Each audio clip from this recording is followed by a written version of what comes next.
Essa comunicação é parte da minha tese, eu defendi agora tem um pouquinho mais de um mês, é um recorte do recorte, assim. Enfim, vou ler para não me perder tanto. Há muitos anos atrás, quando eu comecei a pesquisar sobre a Carmen Santos, eu li uma informação no Dicionário de Cinema Brasileiro de Jurandir Noronha, que me deixou intrigada, e que só agora, com a finalização da tese, eu consegui pesquisar mais sobre e entender melhor a proporção dessa, entre aspas, acusação e seu contexto. Sem muitos detalhes, Jurandir afirmava em seu verbete que Carmen tinha tido problemas com a polícia. Também Alice Gonzaga, em seu texto da Filmicultura de 1979, comentava que Carmen se dizia, entre aspas, marxista de coração, fazendo crescer meu interesse sobre tal assunto. Ao longo de sua trajetória, iniciada em 1919 como atriz, a Carmen sempre desejou se tornar uma empresária do cinema brasileiro. Foram anos de trabalho, uma empresa produtora que não chegou a ser formalizada, a FAB, Filmes Artísticos do Brasil, e algumas coproduções e parcerias em projetos, até que, em 1934, ela finalmente constituiu a sua empresa, a Brasil Vita Filme, iniciando a construção do seu estúdio no Alto da Tijuca. Nos primeiros anos, teve ao seu lado Humberto Mauro, uma espécie de braço direito para assuntos artísticos e técnicos, diretor de diversos filmes da sua empresa. Carmen, assim como outros empresários cinematográficos, enxergaram o governo provisório de Getúlio Vargas como um excelente momento para investir no cinema nacional e alavancar a sua industrialização. Pela primeira vez, havia um aceno do governo ao setor, havia um espaço para discutir as demandas de intelectuais, empresários e trabalhadores do cinema, formava-se uma organização de classe dos produtores e havia toda a crise provocada pela transição para o cinema sonoro e a crença na possibilidade de termos estúdios produzindo de maneira similar aos hollywoodianos. Parecia que o mercado brasileiro se adequaria aos novos anseios dos produtores nacionais e o contexto entusiasmou a Carmen. A primeira produção de longa-metragem da Brasil Vita Filme foi A Favela dos Meus Amores. Produzido por Carmen Santos, dirigido por Humberto Mauro, com argumento de Henrique Pongetti, gravado no Rio de Janeiro em 1935, lançado em 14 de outubro de 1935 no Alhambra, Rio de Janeiro. A proposta do trio era realizar, entre aspas, um romance musical, que reunisse elementos de brasilidade, expressões da cultura popular, para contar a história de dois rapazes que resolvem abrir um cabaré na favela e confrontam seus hábitos da cidade com os costumes e a paisagem do morro. Essa é uma espécie de sinopse que saiu no jornal. O filme foi um sucesso nacional, muito bem recebido pelo público e pela crítica. O trio buscou realizar um filme diferente do que vinha sendo feito, que tivesse qualidade técnica e uma trama mais consistente, colocando na narrativa elementos que agradassem os espectadores no geral, como os números musicais e as sketches cômicas. Favela dialogava também com o que vinha sendo discutido entre artistas e intelectuais, apresentando um filme conectado com a verdadeira cultura popular brasileira, trabalhados no filme de uma maneira que chamou muito a atenção. Mauro optou por alguns registros realistas, quase documentais do morro, da sua população, chamando muito a atenção de intelectuais e artistas, principalmente da esquerda, por produzir um filme de cunho mais social, entre aspas. Da mesma maneira que essa perspectiva mais social agradou alguns, também desagradou outros e gerou tensões e suspeitas. Antes e depois do filme, Humberto Mauro contava que teve que se explicar na polícia sobre a acusação de ser comunista. O comunismo de Mauro, até onde se sabe, estava diretamente relacionado ao filme. O diretor contou que teve que prestar esclarecimentos na polícia, pois a censura queria cortar a cena de enterro, uma cena ficou muito famosa e muito comentada na crítica, a cena de enterro do compositor Nhonhô, que, segundo ele, na entrevista que ele deu para o Alex Vianney, era o pedaço mais formidável do filme. O problema era mostrar demais a realidade, com muitas imagens da favela, de negros, o que foi prontamente considerado algo produzido por um inimigo da pátria, segundo a análise da Sheila. Mauro relembra que argumentou bastante para convencê-los a manter a cena e se defendia afirmando que não era comunista, era um sujeito, aspas de novo, católico, apostólico romano, praticante. Já a acusação de Carmen Santos foi um pouco mais complexa e pudemos levantar algumas informações mais detalhadas. Ela foi alvo de investigações naquele ano de 1935, 2 meses depois do lançamento do filme. A imprensa, diferente do que ocorreu com Humberto Mauro, acompanhou o desenrolar de perto, com diversas reportagens publicadas no mês de dezembro que ouviram a sua versão dos fatos. Fotografias e cartas de Carmen foram encontradas durante uma diligência na cidade de Sapucaia, Rio de Janeiro, onde foram presos um grupo de pessoas acusadas de comunistas, entre eles um padre e um outro homem chamado Romariz. Nas cartas encontradas, Carmen perguntava ao padre: como vão nossos companheiros de ideias? Causando grandes suspeitas sobre a produtora. Ela teve que prestar esclarecimentos por um suposto envolvimento com um grupo, afirmando ter se aproximado dos acusados por filantropia, pois o padre era responsável por um asilo de crianças a quem ela ajudava financeiramente, e que teria sido apresentada por Romariz.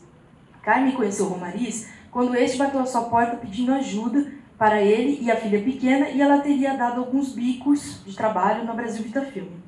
Carmen negava a acusação de comunista e, assim como Mauro, se dizia profundamente cristã e avessa à política, que tinha amigos de ambos os lados, aspas, integralistas extremados e liberal-democratas confessos, mas não envolvia ideias políticas em suas amizades. Segundo a reportagem, em outro momento, Carmen também teve que esclarecer à polícia a exibição de filmes soviéticos em sua casa, realizado numa reunião entre amigos por mero interesse artístico e que não via nenhuma mensagem comunista no filme, apesar do mesmo ter sido apreendido pela polícia no laboratório que estava produzindo seu letreiro. A estrela aproveitava a oportunidade para deixar claro seu único interesse. O que eu sou é uma entusiasta do cinema e do qual e para qual vivo, alheia a todas as preocupações estéreis de políticas e partidos, devota exclusivamente da minha arte. Após algumas reportagens que esclareceram a trama, a acusação parece ter sido resolvida. Acreditamos que pesou na suspeita seu relacionamento com Seabra e a forte influência da família do pai de seus filhos. Em entrevista da sua filha Berenice e sua neta Paula, a Ana Pessoa, elas relembravam que Antônio Seabra e Carmen Santos tinham entrada livre no palácio. Aspas, eles eram muito amigos do Getúlio. Carmen, no entanto, continuou marcada comunista por alguns, principalmente enquanto a repercussão de Favela dos Meus Amores ainda era grande durante a extensa circulação do filme em outras capitais do país ao longo de 1936 e 1937. Retomando a reportagem de A Pátria, citada por Alice Gonzaga, e publicada em outubro, mês do lançamento do filme, antes do seu depoimento para a polícia, a reportagem relacionava o tema e o tratamento do filme aos ideais de Carmen, com o subtítulo Simpatizante de Karl Marx. O jornalista transcreve os comentários de Carmen sobre os moradores da favela. Aspas. Que gente camarada. Ali passei 10 dias inesquecíveis filmando cenas de Favela dos Meus Amores. Confesso que abafei a banca. O morro é meu. Conheço todo mundo de lá e sou constantemente visitada pelo pessoal de lá. O jornal segue. Carmen Santos fala agora de sua simpatia pelos humildes, revelando um profundo espírito de humanização. Passa a discorrer sobre os problemas sociais, confessando-se inimiga do capitalismo. Adianta mesmo ser marxista de coração. Nem por todo o ouro do mundo se colocaria contra os proletários. E ante a nossa surpresa esclarece. Conheço o sofrimento. Fui operária há 5 anos. 2 meses depois, diante da imprensa, em dezembro, já no âmbito da investigação policial, Carmen se defendia afirmando que ela teria se expressado mal e o jornalista teria sido maldoso. Posteriormente, contava que a história da Sapucaia lhe teria rendido uma publicidade gigantesca, mas que, embora tenha sido um equívoco, ela era uma mulher que tinha suas ideias e convicções. Sou artista e, como tal, não distingo fronteiras porque a arte é universal. Se isso é revolução, então eu sou revolucionária. Nesse período, Carmen também estava muito próxima do jornalista Brasil Gerson, integrante da Aliança Nacional Libertadora, o que pode ter contribuído com a fama de simpatizante do comunismo. A atriz, anos depois, em correspondência direcionada a Getúlio Vargas, perguntava ao presidente se o projeto de Inconfidência não lhe agradava por ter sido realizado em colaboração de uma pessoa pelo qual Vargas não tinha simpatia. Certamente, Carmen se referia a Brasil Gerson, que na data da correspondência já era um exilado político. O fato é que algumas escolhas estéticas de narrativa de Favela dos Meus Amores geraram muitas discussões ideológicas naqueles anos, marcadas por fortes traços nacionalistas disputados por ambos os lados, esquerda e extrema-direita, que buscavam construir seus símbolos e valores. Os principais autores do filme, Carmen, Mauro e Pongetti, em nenhum momento, até onde se conhece, declararam intenções políticas com o filme, embora pessoalmente tivessem assumido uma posição, caso de Henrique Pongetti, fascista declarado, ou se esquivassem de tomar um lado, caso de Carmen e de Mauro. Nas críticas encontradas sobre o filme da Brasilita Filme, observamos que ela dividiu opiniões. Há bons exemplos de textos entusiasmados pelo uso da música popular, mas principalmente pelas imagens de caráter mais documental produzidas na favela, que traziam a representação da classe popular e da realidade brasileira.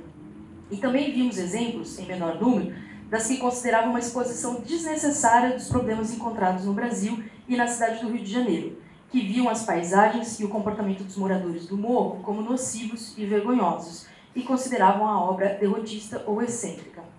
Marcos Napolitano explica bem o contexto da recepção de Favela dos Meus Amores, em que o Brasil já vivia o início de uma ditadura getulista, que tinha uma política cultural bem agressiva e que contava com o apoio de intelectuais e artistas na construção de uma nova cultura nacional popular, visando integrar os regionalismos e domar a classe operária. O samba se tornava a música brasileira por excelência, autêntica, o carnaval era o grande acontecimento da cultura brasileira, houve o crescimento e o apoio irrestrito da rádio e do cinema como instrumentos dessa mudança. Com isso, iniciou-se um processo de aceitação do morro, sua cultura e seu povo, expoentes dessa nova autenticidade brasileira. O cinema, que também passava por transformações tecnológicas, com o advento do filme sonoro, viu esses símbolos brasileiros como uma possibilidade de cativar o público, o samba, a música, a cultura negra e proletária. O filme, para além de ter entusiasmado ainda mais aqueles que acreditavam no potencial do cinema, agradou bastante uma parcela da esquerda como uma citação aqui da Sheila, apropriação letrada da cultura popular de raiz negra e de espaços de exclusão. Ao apontar esse traço de interesse nas coisas do povo, do trabalhador, também na produção artística de nomes como Cândido Portinari, Tarsila do Amaral, José Lins do Rego, Raquel de Queiroz, Jorge Amado, dentre outros. Certamente as artes ligadas a um segundo momento do modernismo tiveram influência sobre a produção de Favela dos Meus Amores, pelo contexto histórico-cultural ao qual estavam inseridos e também através de uma rede de sociabilidade artística a qual Carmen e Mauro estavam inseridos. Carmen estava sempre em busca de uma formação intelectual a qual não teve acesso quando jovem. Segundo sua filha, estudava muito, tinha muitos professores, tinha uma enorme biblioteca com muitos livros de marcas. Acompanhava a produção artística em evidência no país e principalmente no Rio de Janeiro. Adquiria obras de arte e encomendava argumentos de alguns expoentes escritores, como os diversos argumentos que ela comprou do Jorge Amado, no entendimento de que os intelectuais precisavam apoiar e colaborar com o desenvolvimento do cinema nacional. Ela também era conhecida por receber muitos artistas e intelectuais em sua casa. Promovia encontros e exibições fílmicas. Na foto em tela, o encontro agrega importantes nomes para essa arte de cunho mais social. É possível identificar, no chão, Jorge Amado e de Cavalcante, em pé, José Lins do Rego, Carmen Santos, Luísa Barreto Leite, José Sanz, Humberto Mauro, Elci Ruston e Simeão Leal. Não é possível afirmarmos em que momento foi feito esse registro. Fala-se em uma exibição antecipada de Cidade de Mulher, que é de 1936, mas também uma exibição cinematográfica de filmes russos na Casa da Carmen. Naqueles anos, 1930, havia um movimento, especialmente na literatura e nas artes visuais, interessado em retratar a realidade brasileira, as peculiaridades culturais, sociais, econômicas, geográficas. Mônica Veloso explica que no pós-guerra houve significativas alterações nas formas de se pensar o Brasil, uma espécie de crise de valores que passou a questionar a influência europeia no país e a ordem global cultural, considerada símbolo da decadência ocidental. Em reação, os intelectuais brasileiros passaram a colocar para si mesmos a missão de criar a nação, trabalhar para a organização social nacional, examinar nossa identidade, direcionar reflexões para as nossas diferenças, encontrar a identidade nacional autêntica. Essa mudança acaba resultando numa reação modernista e os seus diferentes e conflitantes movimentos. Enquanto alguns aceitavam a complexidade do país, suas contradições, seus problemas, sua instabilidade, Outros entendiam que era necessária a criação de algo maior e melhor, que integrasse e melhorasse o país, prevalecendo apenas o que era considerado bom e autêntico. Nas críticas, é fácil observar alguns pontos que cruzaram essa discussão na recepção de Favela dos Meus Amores, principalmente nas reações às cenas de caráter mais documental, onde se elogia ou se critica a presença dos moradores do morro, suas habitações e costumes. Mas também com a presença do romance do casal composto pela professora, interpretada por Carmen, que vive uma vida reclusa na favela, longe da cidade, e um dos rapazes aventureiros que sobem o morro para uma grande aventura. O romance e a caracterização dos personagens, principalmente de Carmen Santos, bem como as fotografias de cena em estúdio, revelam que ainda uma forte conexão aos códigos estelares, à linguagem hollywoodiana, demonstrando que a ideia de um realismo cinematográfico não era nem um pouco clara ou intencional entre eles naquele momento.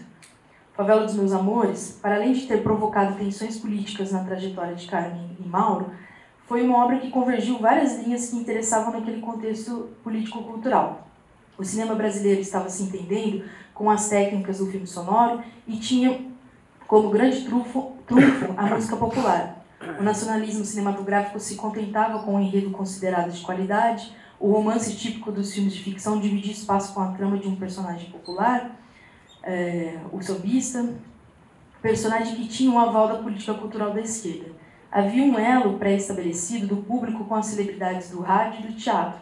Favela reunia todas essas características e podia interessar um amplo aspecto ideológico e um público bem diverso, que poderia ir ao cinema ver o romance, as músicas com seus cantores favoritos, as belíssimas paisagens da cidade do Rio de Janeiro que Mauro conseguiu capturar, as cenas cômicas com seus atores prediletos, poderiam subir o morro de maneira segura e se deparar com a realidade ou com algo pitoresco, como quisessem entender.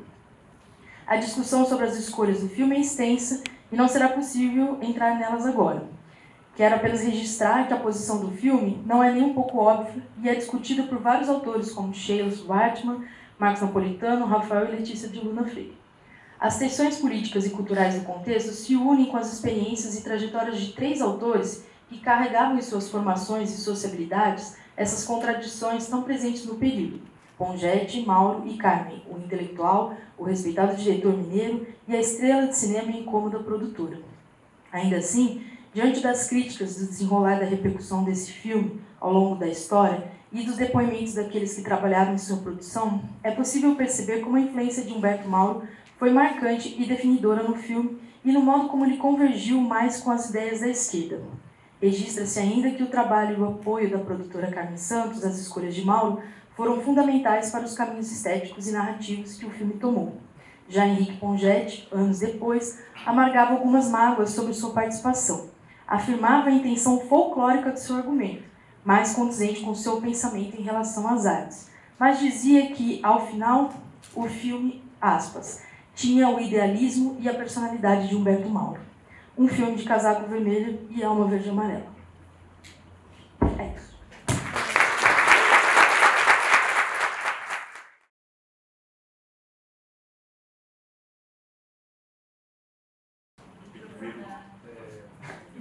Eu sou bem. Luiz Alberto pensou, começou bem isso. Boa tarde a todos e a todas. Pois já um esquecimento de cara, assim, do próprio microfone. Bem, primeiro dizer a minha felicidade, né, em mais uma participação aqui na jornada, agradecer pela seleção do trabalho. E a jornada vai se instituindo, já se instituiu, realmente no espaço, né, que a gente tem para dialogar entre nós, historiadores do cinema brasileiro, ainda mais que a Socine nos retirou o ST no ano passado. Né? Então isso confirma e amplia ainda mais a importância de que esse evento, né, aconteça todo ano. Porque se a gente não tem nenhum reconhecimento da principal associação de cinema do Brasil, a coisa está difícil para os historiadores. Mas, enfim, paramos de sobre o comunismo, a gente começa a reclamar já no início, né? O tom é esse já no início. Mas, enfim, também dizer que este é um trabalho que está bem no início, tá?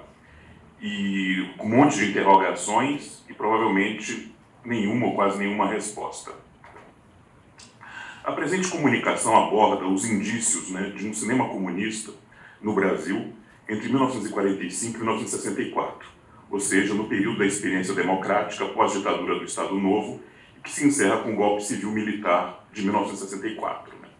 Mas, afinal, acho que uma primeira pergunta que a gente pode fazer, né, que é o próprio título da nossa comunicação, é como definir um cinema comunista. Né? A princípio, eu não acredito que o cinema comunista se defina apenas pelo fato de o diretor do filme ou tema se relacionarem favoravelmente com o comunismo. Agulha no Palheiro, todos sabem, o filme de Alex Vianney, foi dirigido por um stalinista. E há até um personagem longínquamente inspirado na militância comunista, o motorneiro Eduardo, interpretado por Roberto Batalino. Mas nunca passou pela cabeça de nenhum crítico de cinema, seja de esquerda ou de direita, considerar o filme comunista ou marxista.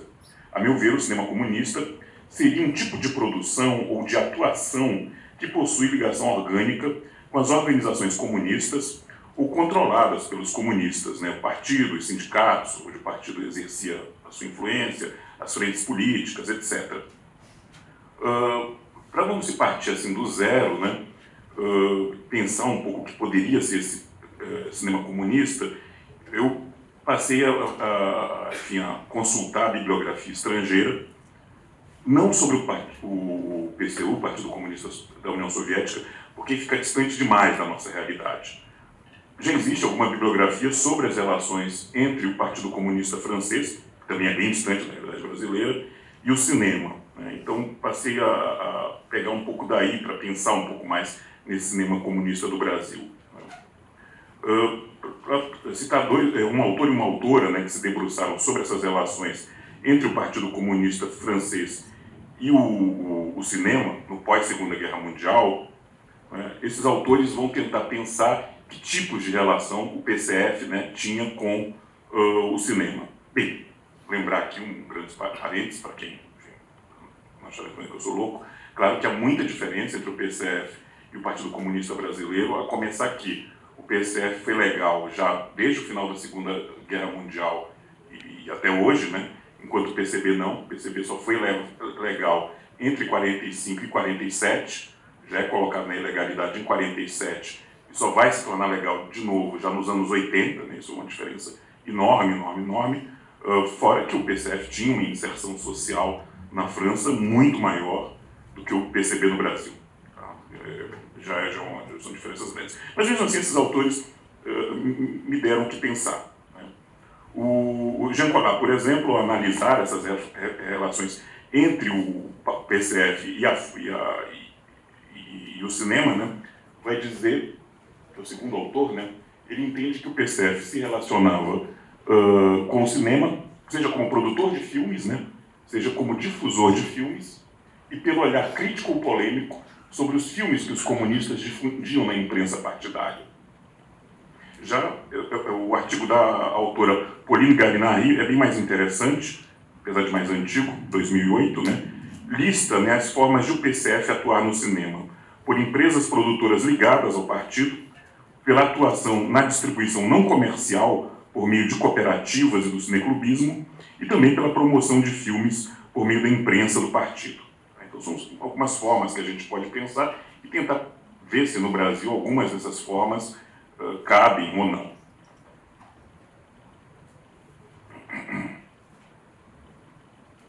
No fundo, no Brasil, talvez o que a gente tenha pesquisado mais, né, é essa questão de como os filmes eram difundidos pela imprensa por meio de críticos, intelectuais comunistas. Né?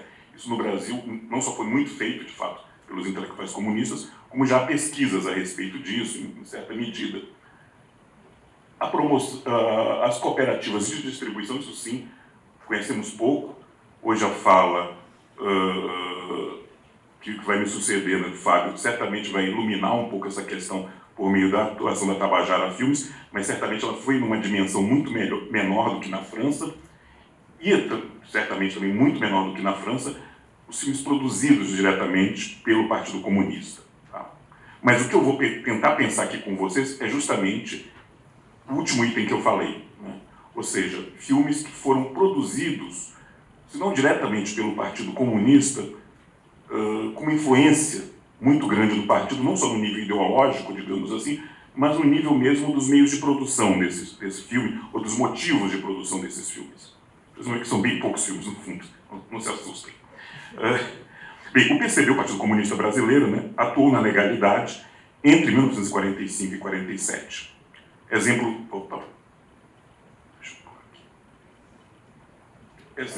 significativo da atuação dos comunistas no campo do cinema, nesse momento de legalidade do partido, né, foi a produção do documentário de curta-metragem Comício, São Paulo, Luiz Carlos Prestes, um filme dirigido pelo cineasta comunista Rui Santos, em 1945, e cujo texto da locução é do nosso Alinor Azevedo. Segundo Antônio Canelas Rubim, também foram produzidos cinejornais, que seriam uma extensão do jornal Tribuna Popular, que era um jornal controlado pelo Partido Comunista no Rio de Janeiro. Em 1946, os comunistas Oscar Niemeyer e Rui Costa fundaram a empresa Liberdade Filmes, a qual produziu o longa 24 anos de lutas, também produzindo os cartazes. Acho que até o Santa Rosa aparece rapidamente num plano do filme, e vai, claro, montando isso em conjunto com planos de multidão, até a entrada do Prestes, que é verdadeiramente apoteótica no estádio, né? Isso também, a montagem do filme é muito efetiva nisso, mostrando a relação do Prestes com a multidão, e finalmente o final do filme, que, claro, é o discurso do Prestes àquela multidão, né? Sendo precedido por alguns discursos de líderes partidários, e principalmente pelo discurso do Pablo Neruda, que era senador do Partido Comunista chileno, e eu acho que já estava caçado nesse momento, depois o Fabiano me corrige se estava ou não. Mas aqui vemos o final do filme, quando a gente vê o Prestes discursando, e algo que era muito raro no cinema brasileiro de não ficção, ainda mais quando era fora de estúdio, como é o caso, que é a edição direta. A gente tem a fala do Prestes, né? Pelo menos a gente conhece a história do Prestes e tal, é muito impressionante como ele está envelhecido, né? Ele tinha que sair, foram 8 anos de prisão, a maior parte do período numa solitária, enfim, ele sai bastante envelhecido da cadeia. Após o PCB ter sido colocado na ilegalidade, aqui a gente tem no canto direito de vocês, no esquerdo de vocês, uma página do roteiro do 24 anos de luta, que é o documentário que eu comentei de longa-metragem sobre a história do Partido Comunista. Tá? Aqui uma notícia do jornal Hoje, que era um jornal controlado pelo Partido Comunista em São Paulo, anunciando a exibição próxima do 24 anos de lutas. E aqui uma foto do Rui Santos, que está bem aqui na extrema direita, filmando o Prestes, que está lá no fundo do quadro. Tá? Mas isso não é para o 24 anos de lutas, não. Esse 24 anos de lutas, pelas informações que a gente tem, que são basicamente provenientes do Rui Santos, em entrevista ao Alex Vianney, o filme foi finalizado. No fundo, o anúncio que tem em cima, não sei se dá para ler, é de lançamento próximo do filme, nas salas de cinema de São Paulo, mas o filme nunca foi lançado, porque o partido entrou na ilegalidade antes do lançamento do filme. Segundo o Rui Santos, as 2 cópias que existiam e os negativos foram apreendidos e foram inclusive utilizados. Isso não era uma inovação, no fundo isso ocorreu em vários momentos na história do Partido Comunista Brasileiro, onde fotos e filmes eram utilizados para identificar os militantes. O próprio Rui Santos foi preso, passou algumas semanas na cadeia. Bem, após o PCB ter sido colocado na ilegalidade, ocorreu, obviamente, uma diminuição nas atividades de propaganda e difusão ideológica, né? Ao longo dos anos 50 e 60, em geral nos períodos de menor perseguição política, mesmo com a ilegalidade do partido, alguns cineastas realizaram filmes, em geral de não ficção, nos quais havia expressão da perspectiva política dos comunistas e ou o registro de atividades de pessoas ligadas ao PCB. Um exemplo é o documentário Juventude, de 1950, dirigido por Nelson Pereira dos Santos. Esta fita foi realizada por solicitação do PCB para ser apresentada no Festival da Juventude, que ocorreu em Berlim naquele ano. Essas são informações que estão na biografia do Nelson, escrita pela Helena Salem. Também é de se assinalar o caso de Ana, episódio dirigido por Alex Vianney, aí no caso é um filme de ficção, né, para o longa-metragem A Rosa dos Ventos, de 1957, uma produção da DEFA, que era a empresa estatal de cinema da Alemanha Oriental. No fundo é um filme de 5 episódios, onde cada episódio mostra como as mulheres estão resistindo, né, à opressão capitalista, ou ao contrário, como elas estão participando da construção do socialismo, depende do episódio, né. O episódio soviético, por exemplo, que dirigiu foi o Sergei Gerasimov, é justamente como as mulheres estariam colaborando na União Soviética para a construção do socialismo. No caso brasileiro, a Ana, a personagem de uma retirante que organiza os retirantes contra a opressão, né, dos latifundiários. O Ana é um filme, eu não gosto do filme, mas é um filme muito interessante. A gente pode não gostar do filme, mas é interessante, porque, algo que eu saiba, é o único filme brasileiro que de fato tem todos os elementos do realismo socialista. Claro, foi um filme também que não foi pensado para ser lançado no Brasil, ele nunca foi exibido comercialmente no Brasil. No fundo, ele foi pensado nesses gestos que eram muito comuns, na realidade, no mundo comunista, de trocas culturais, de trocas de experiências, né, entre os partidos comunistas do mundo. Em geral, isso bancado, financiado por algum país, evidentemente, governado por um partido comunista, né. Mas o filme é bem absurdo, em certa medida, porque ele apresenta um operário em pleno sertão, e esse operário, na realidade, é um militante comunista, apoia a Ana, enfim, uma coisa meio complicada. Outra produção da DEFA no Brasil é o documentário de longa-metragem O Canto dos Rios, né, de 1954, cujo trecho brasileiro, que na realidade é bem curto, não tem mais de 5 minutos, a respeito do Rio Amazonas, foi dirigido por Rui Santos também. Tá? Na realidade, esse documentário é sobre vários rios ao redor do mundo, mas ele se concentra mais em países socialistas, etc. E a parte brasileira é bem pequena. Um caso mais complexo, para frente. Aqui um fotograma do Ana. Tá? O Ana hoje em dia está no YouTube. No YouTube está bem mencionado hoje. Está no YouTube.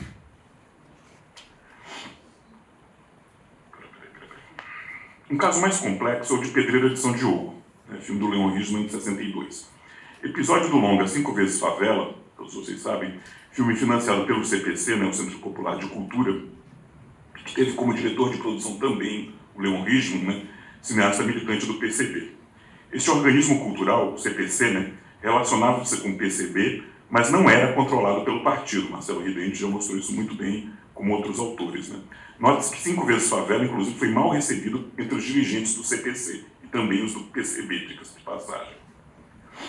Então, o Pedreira de São Diogo, no fundo, é um caso para a gente discutir, pensar, né, se pode se enquadrar no cinema comunista ou não.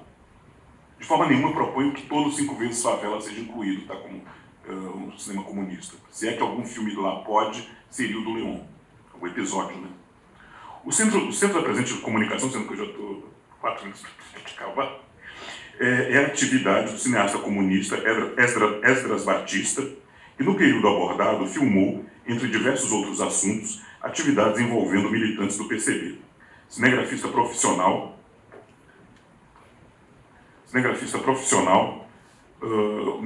Esdras nasceu em Alagoas em 1923 e faleceu em 88.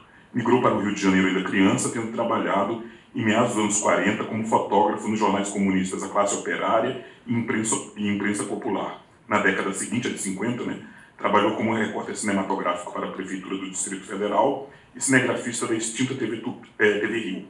Posteriormente, trabalhou como cinegrafista do IAPC, né, o Instituto de Aposentadorias e Pensões dos Comerciários. Todos esses dados não fui eu que levantei, parte deles vem do site do Lupa, né, o material do Esdras hoje se encontra preservado pelo Lupa, parte do TCC da Laura Penito, tá? Que foi orientada também pelo professor Rafael de Luna. Dentre as muitas preciosidades, merece destaque o material Delegação Brasileira em Cuba com Fidel Castro em 1961. Um filme em 16mm, preto e branco, sem som e com cerca de 2 minutos e 15 de duração.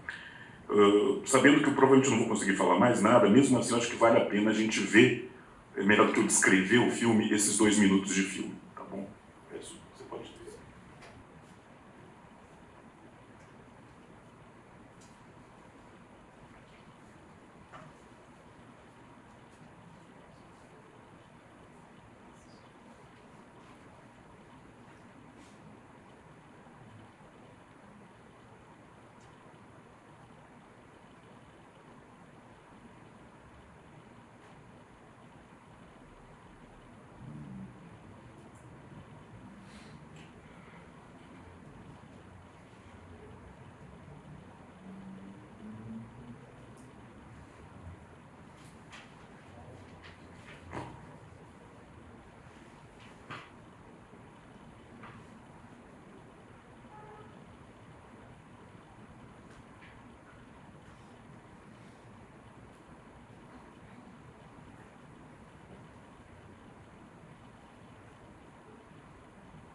bastante coisa aqui, pessoal.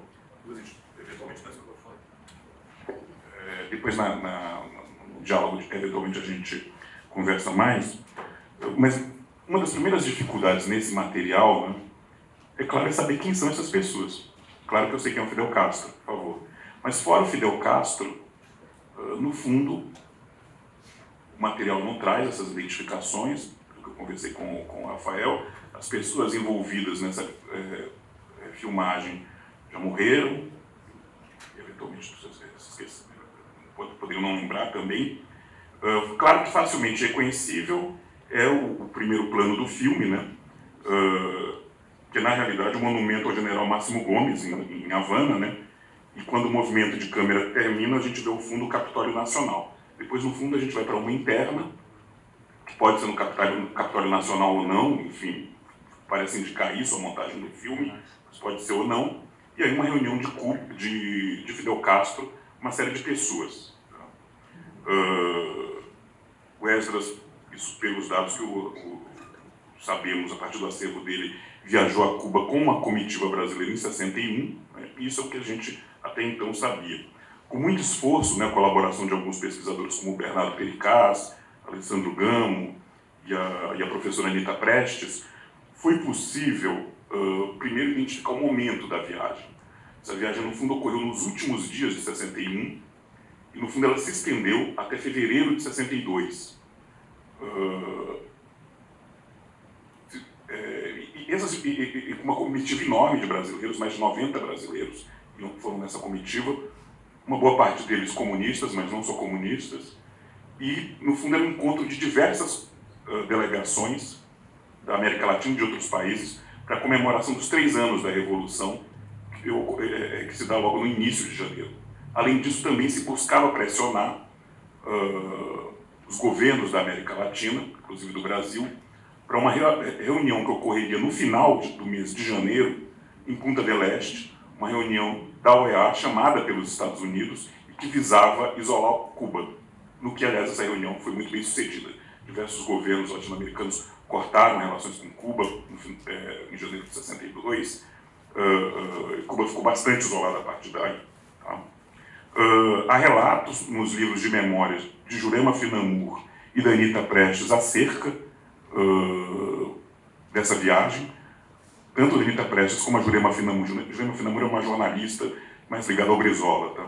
Absolutamente encantadas com Fidel e com toda a experiência, porque nesses 50 dias que elas passaram por lá e toda a comissão viajaram por toda a ilha, e claro que foi feito muito proselitismo ideológico, é natural, em favor da Revolução, mas de fato, para identificar as pessoas, pouco que se conseguiu até agora. A gente com autorização do Rafael, eu mandei um material para a dona Anita Prestes, então a gente conseguiu identificar esse senhor aqui, e aí foi uma das surpresas gratas do material.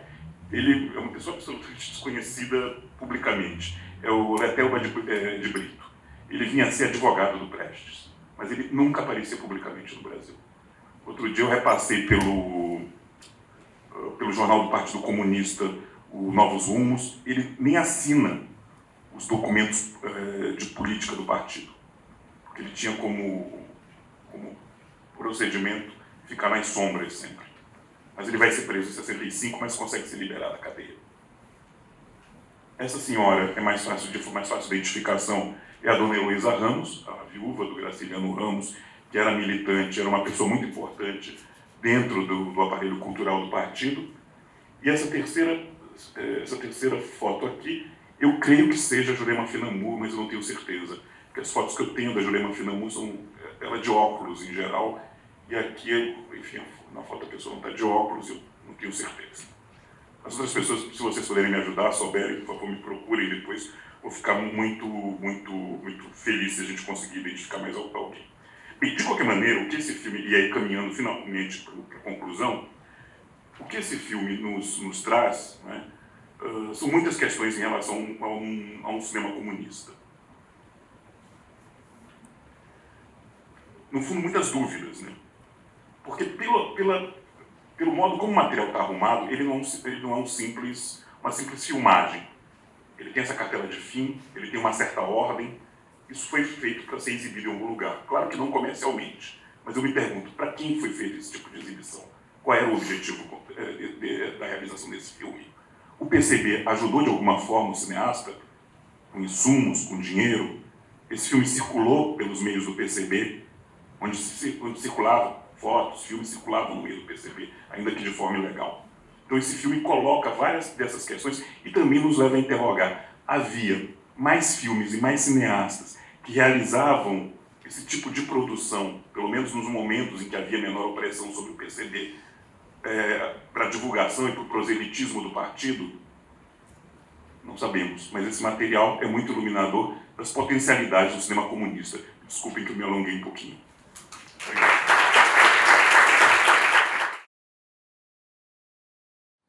Pessoal, boa tarde. Mais uma vez agradecendo por estar na jornada, que esse evento tão especial.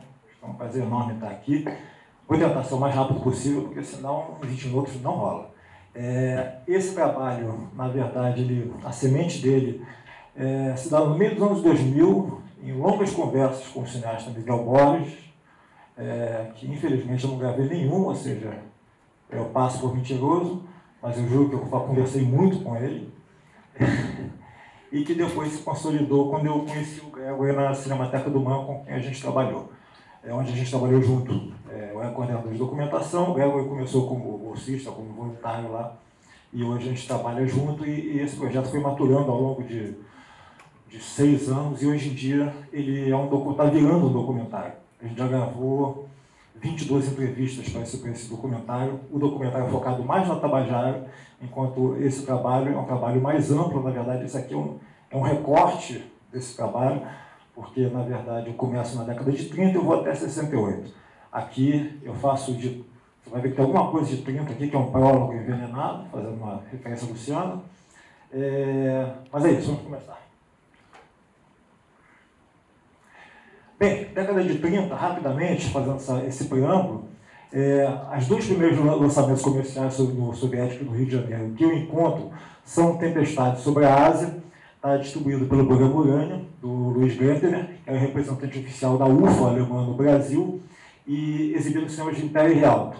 Esse filme, em alguns jornais, ele é apresentado como uma produção alemã. Eu vou mostrar no slide seguinte, está aqui. Incomparável superfilme da UFA, o que é uma mentira, tá? Correio da Manhã, 11 de abril de 1930, tá? E, detalhe, esse lançamento antes do Vargas subir ao poder, tá? 14 de abril de 1930, mas o país já estava em convulsão política, né? Mas antes da tomada do poder pelo Vargas. E mais tarde, em 1932, o lançamento do Encoraçado Potemkin, Cine Broadway, pela França Carvalho e Companhia, está aqui. O filme que estava proibido, 19 de dezembro de 1932, espantoso episódio da Revolução Russa, 10 mil personagens. Tá? Já no Estado Novo, a gente só vai ver distribuição comercial de filmes soviéticos em 1940, através da Arte Filmes do Hugo Sorrentino. E, novamente, esses filmes são trazidos através da Alemanha. Existem alguns trabalhos, tem 2 trabalhos ao menos, que falam sobre a Arte Filmes trazendo esses filmes para o Brasil. Um é do Flaviano Isolan, espero ter errado o nome dele.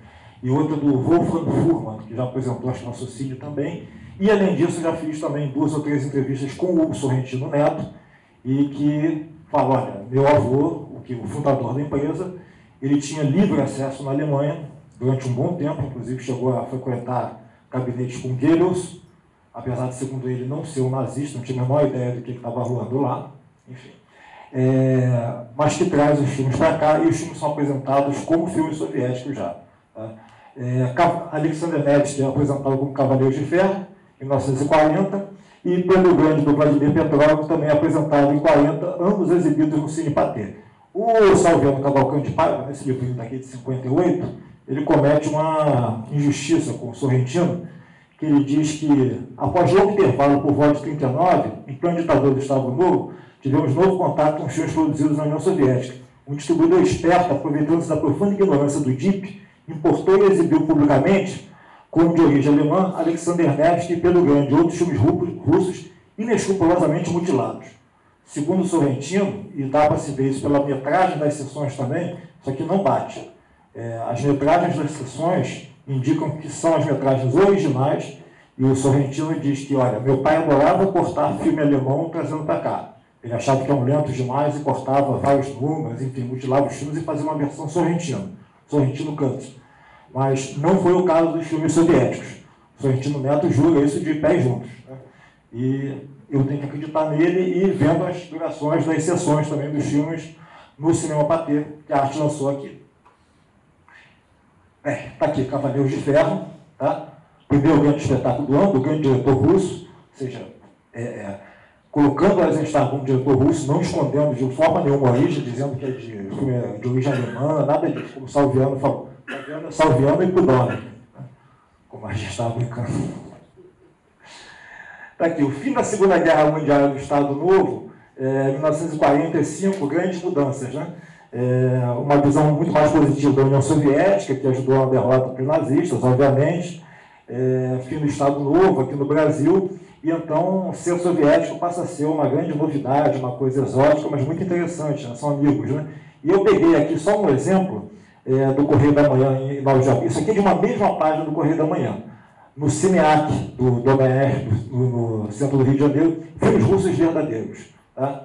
E para evitar esse sacrifício, chega às 11 horas da manhã. E aqui outra produção hollywoodiana, The North Star, Viva a Rússia, 200 milhões de bocas no imenso clamor. Esse filme depois, escrito pela Lillian Hellman e dirigido pelo Lewis Milestone, depois, quando tem o episódio da lista negra em Hollywood, todo mundo cai em desgraça por ter feito esse filme. Então, vários foram blacklisted por causa desse filme. E lá em cima, o que me interessa aqui para a sequência da apresentação, sensacional. General Suvorov, direção de Pudovkin, o amigo do Salviano. O primeiro filme soviético exibido no Brasil. Outra mentira, não é verdade. A gente já sabia que na década de 30, por isso que eu fiz aquele preâmbulo ali, porque aquela informação não é verdadeira. Tinha uma publicidade muito maior, mas eu coloquei só essa coisinha aqui. E está ali a distribuidora Swiss Film, que é de que a gente vai falar aqui agora, que tem uma participação bem interessante no lançamento comercial de filmes soviéticos na década de 40. Está aqui. Uma distribuidora carioca localizada na rua Santa Luzia, que nem era um endereço tão tradicional assim das distribuidoras, mas ela dividia prédio com a Franco-Brasileira. Na verdade, eles estavam no 9º andar, a Franco estava no 11º. E as atividades são interrompidas em 51. Tá? Basicamente, a Swiss Film lança filmes soviéticos de 45 a 47, por motivos óbvios, né? Rompimento das relações do Brasil com a União Soviética, ilegalidade do partidão, do PCB. Tá? Agora, entre 10 de abril de 45 e 27 de agosto de 47, eu consegui localizar 14 longas-metragens lançados pela Swiss Film, pelo menos no Rio de Janeiro. Tá? Musicais, documentários esportivos, realismo socialista, filmes fantásticos soviéticos também, que é uma grande vertente da produção de lá também. E toda a publicidade da Swiss Film, ela vinha com o logo da Arte Kino. E a Arte Kino é a distribuidora nova-iorquina especializada em lançar os filmes soviéticos nos Estados Unidos. Que é de um cara chamado Nicola Napoli e de uma mulher chamada Rose Madel. Toda a publicidade deles vem Swiss Film, embaixo Arte Kino. O que me leva a crer, é uma hipótese, de que esses filmes vinham através dos Estados Unidos. Não é uma relação direta com os soviéticos, a maneira como esses filmes vinham para cá. E depois eu tenho mais, eu acho que essa hipótese pode ser reforçada à frente. Está aqui. Isso aqui é basicamente uma listagem dos filmes que foram lançados pela Swiss Film, nesse intervalo. Vocês podem ver ali Flor de Pedra, que é um filme fantástico, do Pitusco, Olá Moscou, que é uma grande cantor de Leningrado musical, até Sebastopol, a cidade heróica, do Keifitz e do Zark, que é realismo socialista clássico, vamos dizer assim. E Ivan Terrível também, lançando alguns clássicos também. Eles lançam a primeira parte do Ivan Terrível, eles não conseguem lançar a segunda. A segunda só vai ser lançada depois. Né? Vamos ver aqui. Então, aqui, os 14 filmes que a Swiss Film lançou, entre 45 e 47, como eu falei, o último filme distribuído lá, Moscou. Em junho supostamente, os filmes da Swiss Film eram distribuídos no resto do Brasil pela Fama Filmes. A Fama é uma empresa paulista, fundada por um alemão, pelo Kurt Maschke, mas que depois ficou mais famosa, vamos dizer assim, por ser a empresa da família Zonari, italiana, do Arnaldo Zonari. e que lançou muita coisa no Brasil, Faroeste Spaghetti, enfim, comédias eróticas italianas, tá? E aqui, em junho de 48, anunciado nas páginas do Cine Repórter, foi confiada à Fama Film a distribuição em São Paulo, no sul do país, das produções da Swiss Film. Eu não encontrei nenhum registro disso. Vai ter no próximo slide também, mas nada para mim disso aconteceu. Tentativa não concretizada, pelo menos no Rio de Janeiro, do relançamento de alguns títulos pela Swiss Film em 51. Está aqui, ó. Novamente nas telas brasileiras os filmes russos, isso é em 51. Eu não consegui encontrar absolutamente nada que comprovasse que esses filmes foram relançados. Nada. Distribuidores únicos Brasil, Swiss Film, Santa Luzia, e para São Paulo, sul do país, Fama Film. A relação entre a Suíça e a Arte Kino, isso aqui é só para falar um pouco da confusão que foi o fim da Swiss Film, depois do pós-47. O Cine Repórter diz que Francisco Paiva Moreira assumiu a direção dos negócios da Swiss Film, em substituição a Defin Rafinovich. Menos de um mês depois, já estava se noticiando a saída dele. Ou seja, a empresa já não tinha mais nenhum tipo de estrutura.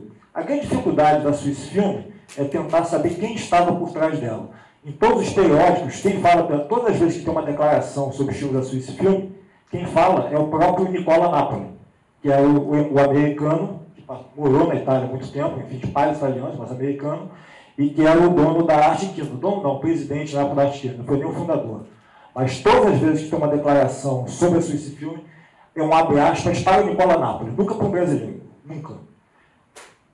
E aqui, como eu falo que é interessante, Arte Kino Filme do Brasil, recordista de bilheteria, aí tem aqui, ó, sucessores da Swiss Film, isso já é em 1952. A Swiss Film literalmente vira Arte Kino do Brasil.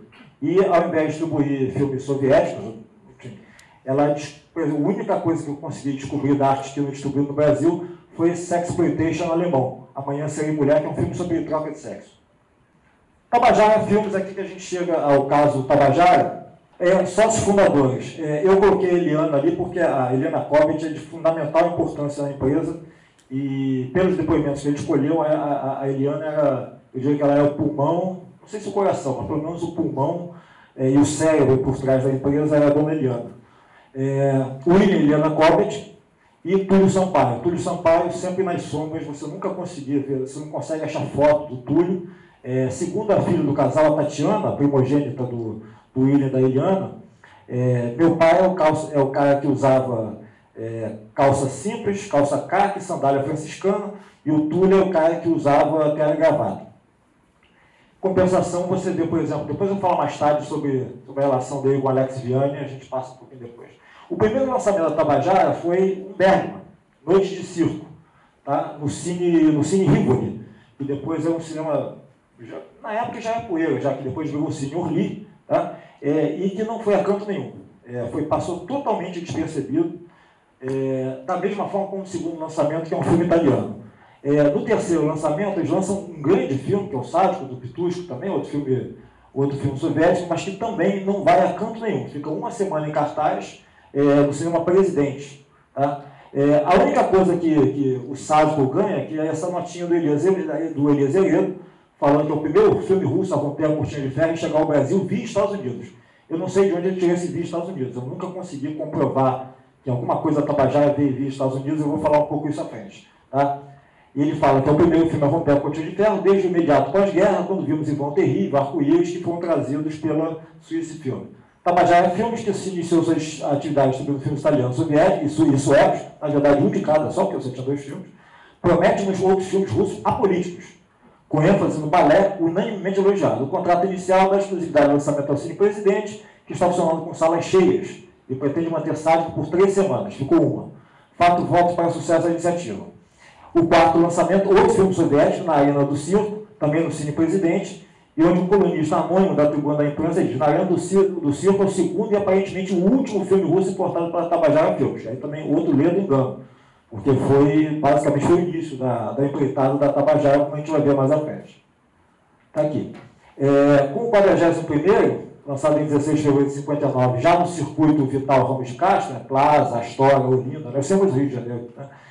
A distribuidora então passa a lançar todos os filmes premiados da era pós-Stalin, né? Depois que o Stalin falece e que literalmente você tem uma enxurrada de filmes que ganha prêmios por todos os festivais do mundo. como é o caso do 41º do Gregório Chocaraj. Tá?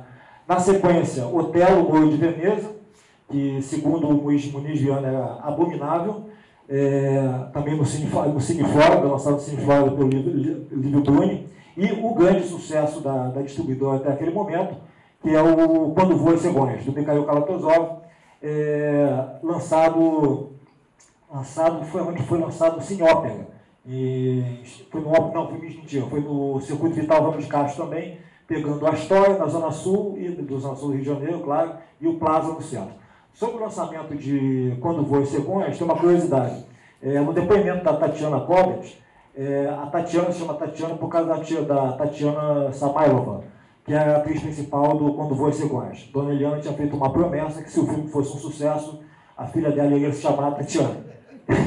Pegou o nome da atriz principal. E, segundo a Tatiana ainda, foi o filme que a Dona Eliana falou assim: olha, esse filme eu sei que vai ser um sucesso, eu vou contratar um pipoqueiro para os dois principais cinemas, que é o Astoria e o Plaza. E a pipoca acabou, segundo o depoimento, e que ela falou assim: então esse filme vai ser um sucesso. E realmente é um sucesso, tipo assim, ele fica semanas em cartaz, a repercussão crítica é excelente. E aí eu coloco ali embaixo, eu coloco uma provocação, que tipo assim, não dá tempo de se estender aqui, mas em qual momento que você tem uma distribuidora tão nanica, que é tão pequena como a Tabajara, que ela começa a ter relações com a Sobexport Film, porque você vê que ela começa lançando um Bergman em um cinema, depois lança um filme um filme italiano muito obscuro, e depois passa a lançar os filmes soviéticos de prestígio num número de salas muito maior. Eles começam a ter uma estrutura muito maior. E a gente está falando de uma produtora que tudo indica, tipo assim, de novo, pelos depoimentos de Zé Carlos Monteiro, vocês vão ver um pouquinho depois no vídeo que eu vou passar. Zé Carlos Monteiro, Valério de Andrade, a própria Tatiana, que é uma distribuidora pequena, na Álvaro Alvim, que tinha 2, 3 mesas enroladeiras, onde a Dona Eliana fazia revisão dos filmes que iam para as salas de cinema, e tinha uma moviola. Quando a gente perguntou para a Tatiana, tipo assim, você frequentou a Tabajara? Ela falou assim: frequentei muito. E eu era criança ainda. Eu falei assim: qual a sua lembrança? A gente perguntou para ela: qual que é a sua maior lembrança na Tabajara? Aí eu lembro de joelhos. Aí eu falei: pô, joelhos? Eu falei assim: o que eu lembro mais é o joelho cabeludo do Leon Hirschman. Porque ele andava de bermuda e tinha pelos louros. Eu ficava encantado com os pelos louros e ruivos do Leon, que eu achava uma coisa diferente. Eu era criança ainda, então eu olhava só na altura do joelho. E ele via os filmes na moviola, antes dos filmes irem para o cinema, e com ela no colo. Porque ele era muito amigo do Cobbett, gostava do Cobbett e vivia na Tabajara. Então a Tabajara passou nesse momento, também isso é dito no vídeo, a Tabajara passa a virar uma célula, como as Coselitos, se não me engano, que fala esse termo. Tá? Aqui uma lista muito parcial de lançamentos, tá? Vocês vão ver que eles começam a distribuir filmes também de outros países da Cortina de Ferro, caso do Apaixonado também. Um outro foi um grande sucesso no circuito de arte do Rio de Janeiro naquela época, se pode falar assim, que é o Romeu e Julieta nas Trevas, da Tchecoslováquia, do G. Weiss. Tá? E alguns filmes muito importantes, como por exemplo a Epopeia das Zonas de Fogo, da Yulia Sontseva, com o projeto do Dovchenko. Né?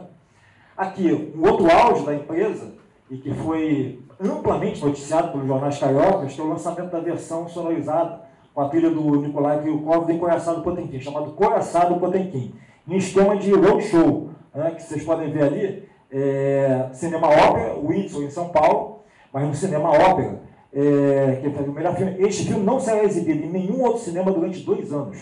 Né? E na época foi um fenômeno, tipo assim, pelo menos nos jornais, ocupando capa dos jornais de cultura, e falando que foi eleito o evento cinematográfico do ano. Vários críticos concordaram, tipo assim, de Muniz Viana, Sérgio Augusto, enfim, Zé Carlos Monteiro, enfim, críticos de esquerda e de direita. Né? Aqui, relação com outros estados. Em São Paulo, o Cine Apolo, eu não vou entrar aqui no mérito de qual foi o primeiro cinema de arte de São Paulo. Eu sei que há discrepância, Cine Coral, Dante Antônia Lopes, Cine Apolo, que era do Hugo Schlesinger, mas na inauguração do Cine Apolo, um discurso do Paulo Emílio, inclusive, o Hugo Schlesinger, que era dono do cinema e dono de uma distribuidora, que é a Interarte, você vê pelo lançamento, isso aqui vem de um jornal de São Paulo, o Apolo ficava na boca do lixo, uma localização tenebrosa. Mas tem aqui, olha, em algum lugar está ali, Tabajara Filmes apresenta, Dom Quixote, tá? Imagicolor e Sobscope. Tá? A distribuição Interarte, mas está ali, apresentado pela Tabajara Filmes. Essa relação com outros estados, você começa a ver em outros documentos também, numa carta, por exemplo, do Alex Vianney, do Walter da Silveira para o Alex Vianney, o Walter dá um esporro, literalmente, no Alex, perguntando, olha, cadê o pessoal do Tabajara? Eu estou escrevendo para o Túlio Sampaio, quero fazer um festival de cinema soviético aqui na Bahia, isso em 59, e o Túlio não me responde. Dá uma prensa dele para ele poder me responder. Então, isso está no acervo Alex Vianney e está reproduzido no livro da Cíntia Nogueira, Walter Silveira, o Cinema Moderno do Brasil. Bem, Plaza Filmes, eu vou falar muito rapidamente, porque foi do Circuito Vital Ramos de Castro, a distribuidora deles, lançou apenas o Hamlet. Tá? Tabajara Filmes, o caso, falar do finalzinho da empresa. Começa, na verdade, antes do golpe, em 63, acho que vai ter um diálogo legal com a apresentação do Henrico amanhã. Começa com a primeira produção, eles já tinham distribuído 5 vezes Favela, que foi a primeira interação deles com o cinema brasileiro, mas apenas distribuído, e eles produzem um Canal em Crise, do Miguel Borges. E o filme fica praticamente 2 anos e meio parado na censura, por causa de questão de cortes, sendo os quadrilhas Raquel, enfim. E era a primeira produção de uma distribuidora na Nica, o dinheiro deles, ralo. Depois, o golpe militar de 64, e aí depois eu vou mostrar alguns documentos aqui, e aí, a partir desse momento, a Tabajara praticamente cessa a distribuição. Eles conseguem, em 66, um contrato com o Cine Alasca, na Galeria Alasca, em Copacabana, no Rio de Janeiro, e tem uma questão engraçada, o Dom Quixote, por exemplo, saiu uma nota em algum jornal dizendo que o Dorival Caymmi tinha visto o Dom Quixote, ficado tão impressionado que ele foi na distribuidora e pediu um cartaz. Mas, basicamente, se resume a isso. A distribuidora, então, depois de 68 não existe mais nada. E aí é quando vira o William Cobbett Produções Cinematográficas, que o Cobbett passa, basicamente, a produzir. Né? Ele começa com curtas e depois faz o primeiro longa no Rio Grande do Norte, que é o Jesuíno Brilhante. O Cobbett era potiguar, né? Todo mundo falava, tipo assim, quando se referia a ele, fala assim, apesar do nome, William Cobbett é potiguar, é uma frase famosa para se referir para ele. Né? Então eles produzem Os Senhores da Terra, do Paulo Thiago, A Vida de Jesus Cristo, foi o grande moneymaker da produtora, e Jesus Brilhante dele mesmo. Aqui, só para falar um pouquinho, eu estou fechando aqui, não vai dar para ler aqui, mas existe uma montanha de documentos dos serviços de inteligência militar vasculhando a vida dos Cobbett. Muitos. Não vai dar para ler aqui, mas está aqui, sobre indícios da existência de uma sociedade no Brasil composta de um casal e de seu filho que recebe filmes russos da embaixada russa, distribuídos por todos os recantos do país. A renda proveniente das exibições dos filmes é dividida pela sociedade e remanescente da Uni. Esses filmes serão distribuídos no Rio de Janeiro, onde reside o casal. Isso em 64 ainda, tá? De 2 de outubro de 64. Onde reside o casal proprietário da sociedade, cujo nome da esposa é Irene, ainda erram. A Rua do Passeio e o prédio onde funciona a distribuidora Tabajara. Enfim, esse é um dos documentos, tem muitos documentos. Aqui nesse outro, também que não vai dar para ler, mas que eles falam da relação com um certo Puxanov, que seria da Sovexport, e aí tem horário de saída de filhos do colégio, enfim. Aqui, por último, eu, ao longo do trabalho da Cinemateca, eu encontrei 16 latas de filmes da Tabajara. 2 só estavam em estado para serem recuperadas. Essa é um artista plástico amigo meu, conseguiu restaurar 2 latas, e essa é uma delas, que é de um filme tcheco, chamado tchecoslovaco, na verdade, né? Chamado Grande Prêmio. E todas as latas da Tabajara, aí outro mistério para pesquisa, né, que fica para um momento mais à frente, todas têm o nome Geberlotti e Vanzelotti. Geberlotti foi um diretor, distribuidor, produtor. Ele fez um filme sobre a Segunda Guerra chamado Sangue, Amor e Neve. E a única referência que eu encontrei dele da Tabajara, ele apresentou um festival de cinema soviético pela Tabajara no Cineesc, na Tijuca, no Rio de Janeiro. Só, mais nada. Ou seja, e o que atrapalha tudo isso é que, segundo os remanescentes da família, tem o Alexandre Cobbett, a Tatiana, filhos do casal, depois do golpe, a avó materna pegou toda a documentação da empresa e queimou na banheira. Porque, enfim, como a Tatiana fala, ela era da geração do silêncio. Ela falou que o pai dela, que ela mais lembra do pai dela, falou assim, minha filha, você não sabe nem onde, nem quando, nem quem, e nem nada. Você não sabe absolutamente nada. Tá? Vou pedir para passar o vídeo agora, por favor. Como Cobbett, por favor. E apagar a luz, Letícia, se possível. Então, falar Tabajara, na Tabajara. Como é que vai a empresa? Tabajara. Na Tabajara. Tabajara Filme.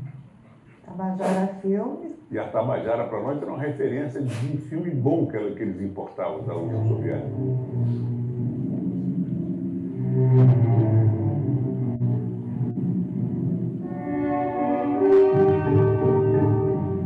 Então, começou assim. Vamos falar do William Cummings, grande personagem, que é importante tirá-lo do escuro. A história do cinema brasileiro acaba criando lendas e apagam certos personagens. O William importa os filmes russos, eles tinham contado quando vão as Cegonhas, Dom Quixote, Romeu e Julieta. Eles tinham filmes, não eram filmes da rotina, da comercial do cinema, eram filmes, a maioria desses filmes eram filmes soviéticos. Só eles tinham acesso a esses filmes. Eu vi o Encoraçado Potemkin, vi A Mãe, vi muitos filmes soviéticos. A cabeça do século XX a cabeça das pessoas estava feita pelo cinema, né? E alguns querendo fazer cinema. O pessoal do cinema, que seria novo, ouvia com a simpatia do companheiro de estrada.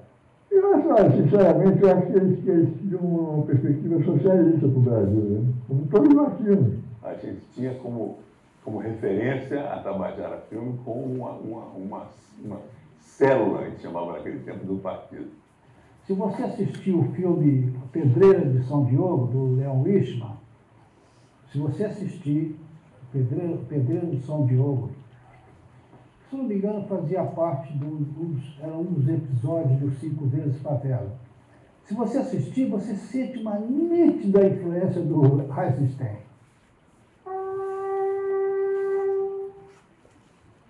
O Glauber era eisensteiniano mesmo quando ele não queria.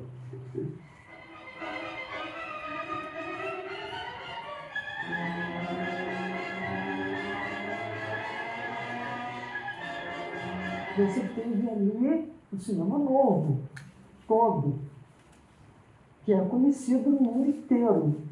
Aí espalharam que a gente, assim como William, vivíamos à custa do ouro de Moscou. Qualquer coisa de russo que vocês queiram, minha mulher fala russo, minha mulher morou anos na União Soviética. Você está gravando? Obrigado.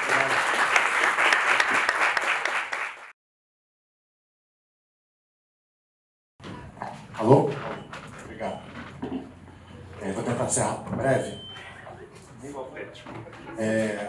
Não, ótima mesa, parabéns, os comunistas chegaram e arrasaram.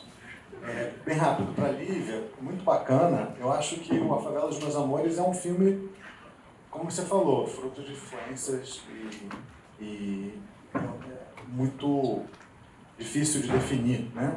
Agora, eu acho que é muito importante a relação com a música, né? E com a música popular, que vem dessa ideia que você trata aí, citando a Mônica Veloso, desse nacionalismo pós-Primeira Guerra Mundial que vai emergir e vai levar ao samba, que vai ser encampado pelo Estado, mas que está obtendo uma popularidade cada vez maior desde os anos 20, o samba urbano. E aí tem um artigo do Marco Napolitano que eu acho muito interessante, que ele analisa 2 livros do início dos anos 30, né, o do Orestes Barbosa e do Vagalume, que vão concordar que o samba carioca é a música popular por excelência, mas vão discordar se o bom samba é o do morro, dos compositores negros, ou é o estilizado pelos compositores brancos de classe média. Por mais que tenha os extras negros na cena do enterro, ele transforma o senhor num compositor branco, né? Eu acho que aí tem uma questão racial que é fundamental para discutir além da questão política. Muito bacana, Arthur, essa pesquisa sobre o material. Depois que fala, né, aí ficou claro que é Luísa Ramos, que o Esdras filmou 10 anos antes, na única filmagem que ele faz do Graciliano, e tem várias fotos, que ela está bem mais envelhecida, né, 10 anos depois, mas dá para ver que é Luísa Ramos. E só uma informação, não sei se está no trabalho da Laura, porque a gente entrevistou várias pessoas, ela diz que Denoy de Oliveira foi para Cuba também, nesse momento, né? Era a relação, porque o Xavier de Oliveira, o irmão do Denoy, era muito amigo do Esdras, e principalmente dessa figura que foi fundamental, que é o Yolandino Maia, que era a ligação do Esdras com o meio cinematográfico. E aí a gente está para restaurar um filme que eu acho que vai ser um filme desse corpus do cinema comunista, que é o substantivo comum, que eu achava que tinha sido dirigido pelo Esdras, mas foi dirigido pelo Iolandino, em 52, é ficção. Que está citado no trabalho da Laura, né? Está citado e agora a gente conseguiu, está tentando restaurar. Né? E para o Fábio, na minha tese, eu acho que eu cito um filme da Swiss Film que a imprensa afirma que veio via Estados Unidos, sim. Não era soviético, não. Mas veio... Flor de Pedra. Vem dos Estados Unidos. Tem uma filmação que era a forma... E se você ver, eu acho que vale a pena ver também a distribuição dos filmes italianos no Brasil, neorrealismo. Muitos vieram depois do sucesso de distribuição nos Estados Unidos. Então, que eu acho que era comum, nesse momento, chegar da Europa via Estados Unidos pós-Segunda Guerra, porque todo o laço de distribuição Brasil-Europa tinha sido desarticulado durante a Segunda Guerra. Para o Arthur, eu fiquei pensando no Rio 40 Graus, você citou Juventude, e o Rio 40 Graus é um filme que é rejeitado pelo partido, né? Segundo a memória do Nelson, porque seria um projeto pequeno burguês, né? Eles se ressentiam muito com o partido por conta disso.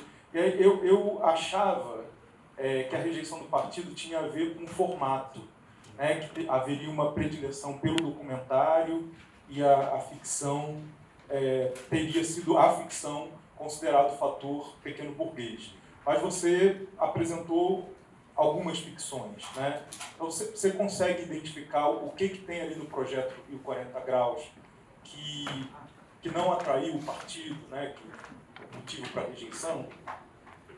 E Lívia, eu te peço 1000 perdões, assim, na hora que você começou a sua apresentação, eu tive um problema técnico, o celular começou a se manifestar, eu me distraí um pouco. Então talvez você tenha comentado e eu não tenha ouvido e retido essa informação. O 35 é o ano do Levante Comunista. Aquela entrevista com a Carmen, justamente do Casaco Vermelho, se não me engano, é de dezembro, e o Levante foi em novembro.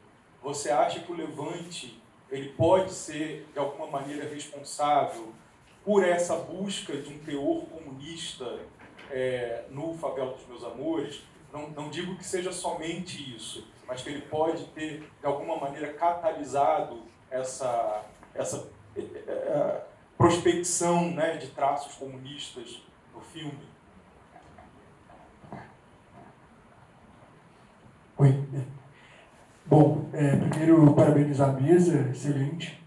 Eu tenho uma pergunta bem curta para o Arthur,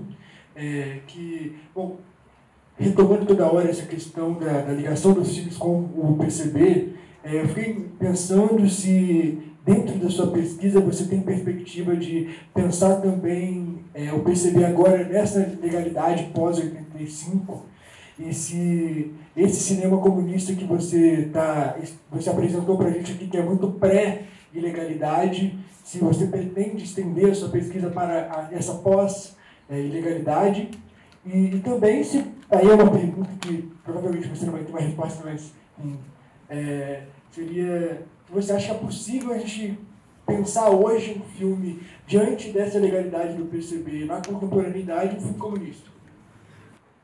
Eu fiz um extenso levantamento de matérias, assim, tem muita coisa sobre o favela. Eu fiquei super perdida na época da tese, escrevi pra caramba, assim. Porque isso fica muito claro, tem um boom de notícias, assim, que antecede o lançamento do filme, que é de outubro. Eu acho que eles estavam tentando procurar um espaço para o lançamento e ficou lá alimentando a imprensa, né, aquele trabalho publicitário maluco que a Carmen fazia. E ficou, e aí começa a ficar muito claro, assim, né, essas influências diversas que eles tinham, assim. Porque são textos muito contraditórios, assim, é engraçado, você fica um pouco viciado, eu fiquei, né, um pouco viciada em ficar fazendo isso, assim. E a coisa da música, eu tive um impulso de olhar, de fazer um levantamento das letras e dos autores. Eu estava até procurando aqui, a maioria são autores brancos, Ari Barroso, que não é do Silvio Caldas, né, o Silvio Caldas é o intérprete, né, do Ionho, mas aí tem Ari Barroso, Vinícius de Moraes, Custódio Mesquita. Então, assim, realmente, eu não tinha parado para pensar nisso, é uma ideia bem boa. Eu fiz esse levantamento das músicas, mas chegou uma hora que eu abandonei, assim, porque tem samba, por exemplo, o próprio samba Favela dos Meus Amores, não achei. Não achei a letra, não achei nada, assim. Achei uma letra, mas é de um samba posterior, assim, que poderia ser, mas... enfim, eu falei, eu vou ter que abandonar isso daqui, porque eu não vou conseguir terminar. Mas acho que dá uma pesquisa, assim, acho que é bem bacana. E depois isso retoma no Cidade Mulher também, né, que são os sambas do Noel Rosa, e a maioria, pelo relato, assim, muitas músicas feitas ali meio que no momento ali da gravação, uma coisa muito feito ali na hora, né? Tipo, o cara criou, assim, todo um repertório de música pro filme ali no momento da gravação, sei lá, 2 meses, assim. Isso é muito legal. Carlos, a coisa do... Eu acho com certeza essa coisa do Levante de Novembro, porque o filme é de outubro. E aí aquelas declarações da Carmen, assim, sou marxista, de coração, é de outubro, são de outubro. Ele tá tranquilo, ela tá aparentemente confortável em falar isso, assim, né? E aí, em dezembro, que tem essa sei lá, batida, essa pucaia que ela acaba envolvida, aí já muda totalmente o discurso. E depois, o Brasil Gerson, ele é exilado, e assim, tem umas cartas que eu encontrei a Ana Pessoa me deu o material de pesquisa dela, assim, me deu não, né, me emprestou. Desse tamanho, uma pilha enorme, assim, e aí tem umas correspondências do Brasil Gerson lá na Argentina tentando falar com o Drummond. E aí eles meio que escrevem assim, dá pra você falar com o Beto Mauro e com a Carmen Santos, que eu tô precisando da cópia do roteiro, dos roteiros que a Carmen comprou dele, e das falas, dos diálogos que ele fez com a Argila, que eu não sei se realmente fez ou não. Mas que parecia que depois eles meio que ignoraram, assim, o Brasil Gerson, sabe? Falaram, esse cara vai me arrumar problema, deixa quieto aí e tal. Que é uma coisa que eu acho curiosa, assim, mas eu acho que com certeza, assim, ela mudou e ela começa a se afastar disso, porque ela vê que isso, apesar de ter dado, ela fala, né, isso me deu uma super publicidade, assim, mas ela vai negando e se afastando disso, assim, né? E talvez isso também tenha influenciado na própria temática do Cidade Mulher depois, que é uma temática bem mais neutra, assim. Acho que é isso. Falar rapidamente aqui. Não, Rafael, certamente, pelo menos assistiu esse filme vindo através dos Estados Unidos. Eu acho que talvez não tenha ficado claro, não falei, que a hipótese é que a Tabajara realmente foi a única, apesar de ser uma distribuidora nanica, ela foi a única que trouxe os filmes diretamente da União Soviética, pelo contato através da Sobexport Film. Isso já não tenho dúvida nenhuma. Agora, como se deu esse contato, enfim, acho que até o Arthur estava conversando ontem, que a documentação aqui não existe mais. Ela simplesmente foi destruída. Então, talvez na Rússia, enfim, porque o que se tem aqui, o que sobrou, são esses documentos de serviço de inteligência, dizendo que eles tiveram encontros. Alguns são até ridículos, né? Uma delegação da Sobexport Film deixou uma conta aberta no hotel do Leme e fugiu antes. Mas, enfim, tem de tudo, tem literalmente de tudo. Enquanto os outros são terríveis, né, de perseguição, dizendo quem foi aonde, fulano assistiu o copião de não sei o que, com tal lugar, tá. E nesse período eles realmente foram os únicos a trazer. Num período muito conturbado, mesmo nos períodos de legalidade, nos respiros democráticos, né, como você bota o título curto, eles foram os únicos a fazer esse trabalho. E só depois, quando você tem um período já de extensão, de abertura, que aí o Chatovsky, através do Cinema 1, e o Neilson Levit, através da Latina, que vão trazer filmes soviéticos, e aí, inclusive, fazendo festivais, colocando o nome da Sobexport, enfim. E aí, de uma forma muito mais aberta, vão trazer outros cineastas, Helen Klimov, enfim. Uma outra turma. É isso. Obrigado pelas questões. O Rafael foi mais uma indicação, né? Aproveito para te agradecer de novo pelo material, foi o Rafael que me enviou esse material bem instigante. Carlos, eu não, a partir do que eu estou, pelo menos, começando a delinear, né, como um cinema comunista, eu realmente não colocaria o Rio 40 Graus como um cinema comunista. Certamente é um filme realizado por um comunista, com vários comunistas, Guido Araújo, entre muitos outros, né, participando da equipe, do esforço de produção. Mas, como você mesmo levantou, né, isso está bem documentado até nas biografias, entrevistas do Nelson, né, houve toda uma tensão do Nelson com o partido. Não tanto pela questão de ficção ou documentário, né, como a gente viu aqui, mas mais pela questão de que isso quase impensável, né? Porque mudou tanta relação dos produtores culturais com a política, né? Mas no caso do PCB, nesse momento ainda, em meados dos anos 50, né, de fato, o partido fazia com que os artistas submetessem as suas obras aos comitês de área, né? No caso, o Comitê de Cultura. E às vezes até a pessoas mais altas na hierarquia do partido. Isso, não só com Nelson Pereira, né? Isso com diversos artistas, provocou afastamentos. O próprio Jorge Amado Moura se cansou. Para falar de um cara que seguiu muito mais a linha justa, uma hora o Jorge Amado se cansou. Né? E o Nelson, já bem jovem, ele não apresenta o roteiro, ele não segue as diretivas do partido. Então, nesse sentido, o filme não é, felizmente, aliás, um filme comunista. Porque senão o Nelson teria que seguir uma série de indicações do partido, etc., que certamente iam ter, sempre, como o projeto, né, ele de 53, 54, é um momento que a orientação cultural do partido aqui no Brasil ainda está totalmente vinculada ao realismo socialista. Então, certamente, a diretriz cultural ia ser, era o Dalcídio Jurandir, que era a principal figura da área cultural nesse momento, né, ia ser para que o Nelson seguisse mais de perto o realismo socialista. E a ligação com o realismo socialista, claro, quer dizer, N problemas, mas talvez o que eu imagino que era o problema central é que você tinha que ter um personagem positivo claramente ligado ao Partido Comunista. É uma ficção científica, no caso brasileiro, assim. Não é nem uma ficção, é uma ficção científica. Então, diante desse quadro, né, é que, do meu ponto de vista, o filme não está ligado ao partido, porque não seguiu as orientações do partido, etc. E o Nelson, que continua um homem de esquerda, foi até o final da vida, mas inclusive se identifica como comunista ainda na época, mas de fato ele vai se afastando do aparato do partido. O próprio Alex Vianney, estava bem ligado, a crítica do Alex ao filme é uma paulada. O Alex recebe muito mal o filme, depois ele diminui um pouco o tom, mas ele recebe muito mal o filme. Érico, obrigado pela pergunta. Henrico, desculpa, Henrico. Obrigado pela pergunta. Não, no que eu montei da pesquisa, Henrico, eu não estava pensando em algo pós-ditadura militar, né? Porque esse projeto está ligado, na realidade, a um projeto temático que eu integro como um dos pesquisadores, o coordenador é o professor Eduardo Moretim, e a gente está trabalhando mais com a não-ficção no interregno democrático do Brasil, né?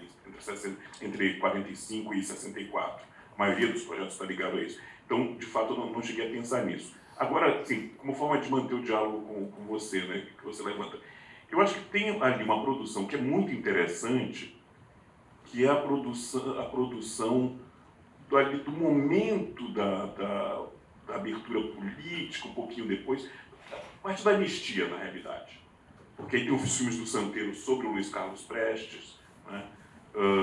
Tem os filmes do Sanz também, registrando algumas situações do partido, enfim. Mas já é muito diferente do momento que eu estou me referindo, porque nos anos 80, com a abertura democrática, etc., mas a relação entre os intelectuais, os produtores culturais e as organizações partidárias é totalmente diferente. Aliás, um filme que genialmente fala sobre isso, entre outras coisas que fala, é Cara Marcado para Morrer. É como era a relação dos produtores culturais de esquerda, né, com os organismos antes do golpe e o que ficou depois. É uma coisa que não dá para... E como o próprio Coutinho saca genialmente na época, não dá mais para restituir. Mudou tudo, mudou o país, mudaram as organizações políticas, mudaram os produtores culturais. Então não dá para restituir. Né?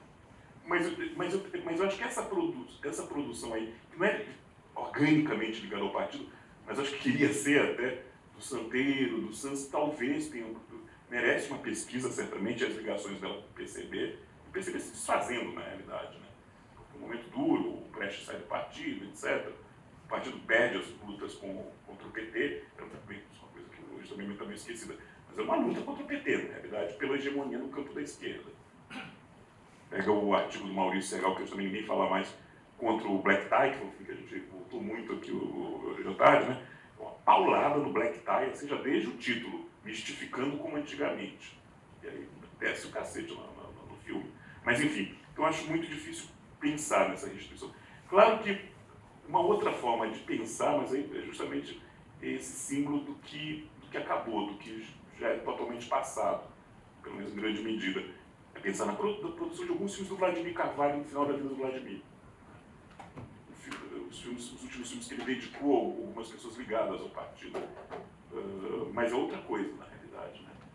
Mas é um cineasta comunista tentando pensar o Vladimir, né? Esse passado comunista, e as relações, etc. Isso, então, eu acho que dá o que pensar também. Mas obrigado pela tua questão. Bom, então a segunda rodada, já tem o Reinaldo inscrito, Maria Rita e o Fabiano. Hã? Bom, vamos fazer uma rodada então, Letícia, Fabiana, Reinaldo, Maria Rita. Tá certo? Bom, parabéns pela mesa. Eu vou fazer uma pergunta bem pontual para o Fábio. Sobre a Tabajara, durante o mestrado, eu não conhecia a distribuidora e apareceram uma correspondência, na verdade, que me entregou bastante, de uma relação, de uma tentativa de distribuição de um filme do Fernando Birri no Brasil, com a Tabajara, que daí vai se desdobrando numa série de correspondências para produzir um filme com Brasil, Argentina e tal. E eles comentavam também, primeiro, né, queria saber se algo disso surge no teu levantamento, e também eles comentavam de um sistema de produção que me achei muito curioso, de uma troca de filmes com a Alemanha, isso, eles enviarem película filmada, né, e receberem película virgem. Queria entender se isso, o que você encontrou disso e, enfim, né, o que você levantou nesse sentido. Bom, parabenizar a mesa. Na verdade é que o Fábio... Bom, depois a gente pode até conversar com mais calma, porque eu lembrei dos festivais que a Cinemateca Humana organizou, o russo e o soviético, né, que é de 61, 62. Eu acho que assim, muito chocante como diz todos os outros. Né? Você vê o Festival Cinema-Americano, francês, italiano, exatamente, já começa com os catálogos dos outros, são enormes, ilustrados, que chega o Festival Soviético, é um caderninho, praticamente não tem imagem nenhuma, é praticamente a ficha técnica dos filmes. Né? E é um festival que demorou muitos meses, você vê que teve a dificuldade das cópias chegarem, inclusive a própria delegação, né, os artistas soviéticos vieram para o Brasil, e foi uma relação junto, na verdade, aproveitando uma mostra que teve na Bienal de Arte de São Paulo, né? Então foi um esquema aqui que a gente viu. E é um momento que, coincidentemente ou não, que o Brasil reata relações diplomáticas com a União Soviética no governo de João Goulart. Então, não sei se você... A gente um pouco pensar como a Cinemateca também entra em cena, né, junto com a Tabajara, como é que essas cópias vão chegando, claro, obviamente via, né, relações diplomáticas, pelas embaixadas. O comentário é para o Arthur. Eu não sei se é uma pergunta, um comentário para pensar. Essa ideia de conceituar o cinema comunista a partir do que você chamou aí no slide de ligação orgânica, né? O comunista adora a palavra orgânica. Né? Eu estou aqui pensando que para esse período histórico talvez funcione. Mas eu acho que algumas questões que já arrebentam no início dos anos 60, depois pós-golpe, tornam difícil, talvez, sustentar esse conceito de cinema comunista enquanto ligação orgânica com o partido. Porque é para pensar, tá certo? Me parece que a ideia de uma diretriz cultural central se dissolve por uma pulverização de diretrizes que são dadas dos anos 60 em diante pelos intelectuais e artistas. Não tem mais essa figura do partido, enquanto aquele que compõe uma diretriz. Né? E aí, se você tira esse fato do conceito, eu acho que você restringe muito a ideia de sistema comunista, entendeu? É meio nesse sentido. Talvez sustente por um período histórico, mas em outras as tensões mudam a coisa. Tá? Queria ouvir um pouco você sobre isso. E depois, só lembrando que na Univolante, na segunda Univolante, que é a que o Coutinho foi, ele foi acompanhado de um cinegrafista que foi determinado pelo PCB. Depois tem lá o nome da pessoa e tal. Muitas das imagens que estão no filme do Cabra Marcado foram filmadas por essa pessoa que acompanhou o Coutinho. Aí a gente fala depois.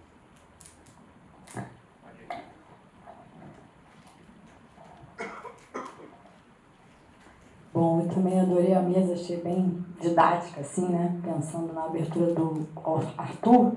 E aí eu queria fazer um comentário, como você trouxe a questão metodológica, né, de definir um cinema comunista, que existe esse esforço, né, da Academia Brasileira, de várias pessoas, de definir o que seria um cinema feminista, né?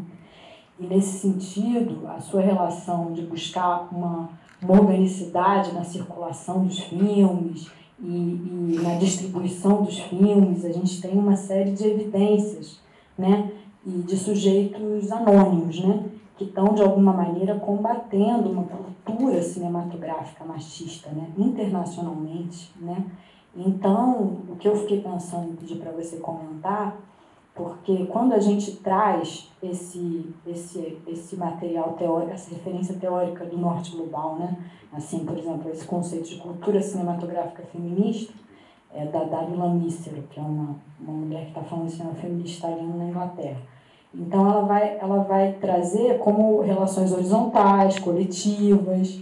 E aí, quando você chega na história do cinema brasileiro, por mais que você tenha iniciativas coletivas de mulheres de cinema e vídeo, tá, a Marina Tedesco na UF, a Patrícia Machado, né, e a Nara Guerra, várias mulheres na academia mobilizando essas invisibilidades, né, que tem documentação e tal, mas você vê que essas práticas não se davam exatamente dessa maneira.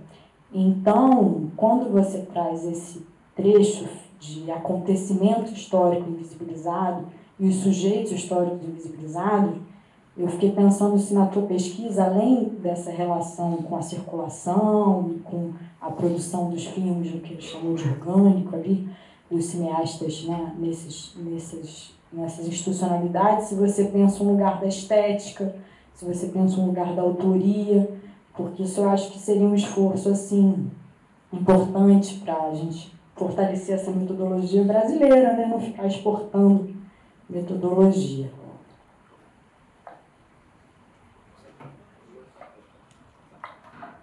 Só indo contra mim mesmo, eu só vou fazer um adendo, que é o seguinte, complementando essa questão, onde que fica o lugar da análise fílmica nessa definição de cinema comunista?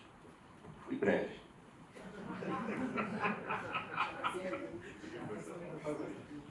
Bem, obrigado pelas questões. E não, no fundo, eu concordo totalmente com você. Eu acho que depois de 64, o cinema comunista prático, muito dificilmente vai se aplicar depois de 64. Tá? Acho que se é que tem um momento, seria entre 45 e 64. E aí, a minha dúvida até é mais profunda, que tem a ver com a sua dúvida, Reinaldo. Talvez a partir do momento das denúncias dos crimes de Stalin, já não dê muito para falar. Porque, pelo menos no Brasil, primeiro que muita gente se afasta do partido, né? E as relações do partido com os intelectuais a partir de 55, 56, 57, ela vai ficando cada vez menos verticalizada, vamos chamar assim. Mas mesmo assim, enfim,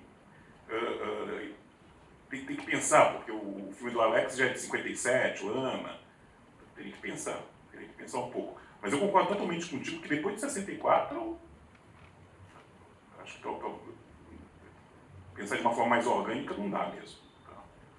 Seja porque mudaram as relações, seja no primeiro momento por causa da repressão, né, de 64, mas depois que as relações mudam, etc. Tá? Talvez no fundo, o momento que mais dá para analisar desse ponto de vista é muito curto mesmo, é 45, 47, né? Mas eu acho que casos como esse do Nelson, não do Nelson do Rio 40 Graus, mas do Juventude, que foi um filme bem à solta, bem encomenda do partido, etc. Talvez. E eu me pergunto também desses cineastas, falando de silenciamentos, né, de pessoas que são obscurecidas, desses cineastas que, no fundo, não são os grandes autores do cinema brasileiro. Eu acho que produtores culturais como Esdras, que estão num outro lugar do campo totalmente diferente, né?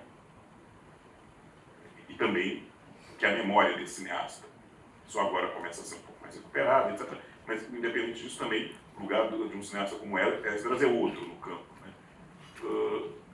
Talvez ele traga algum tipo de noção mais complexa que a gente não tinha.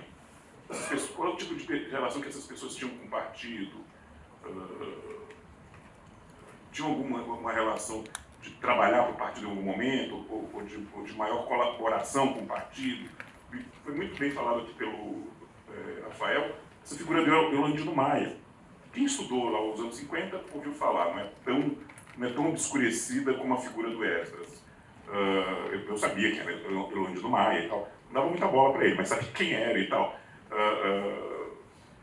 Mas é uma figura bem orgânica também, etc. A gente está conhecendo um pouco melhor. Mas, enfim, tudo isso para dizer que talvez nesse período aí, de 45 a 64, talvez figuras e produções como a do Esdras e do Elandino Maia tragam outro tipo de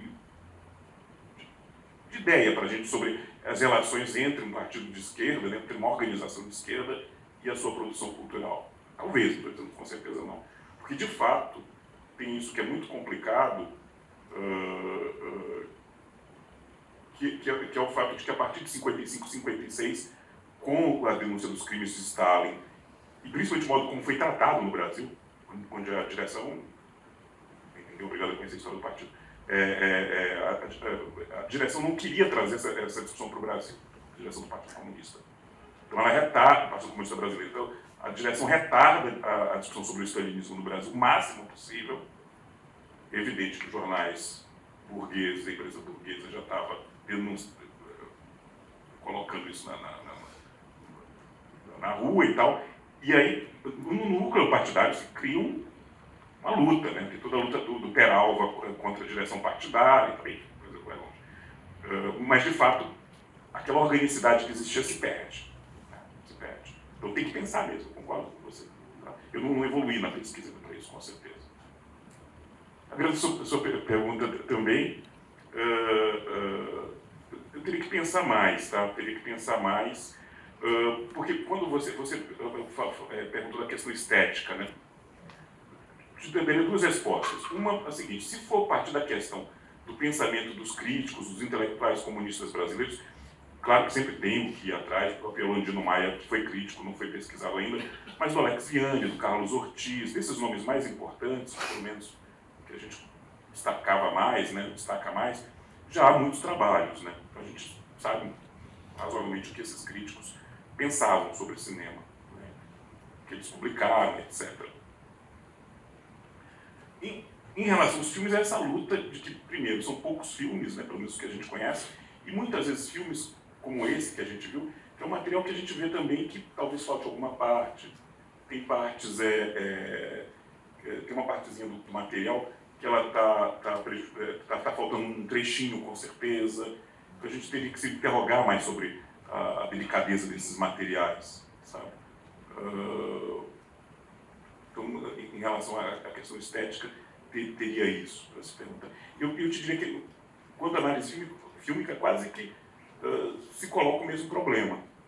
É claro que uma coisa que é mais fácil de analisar, nada é fácil, tá?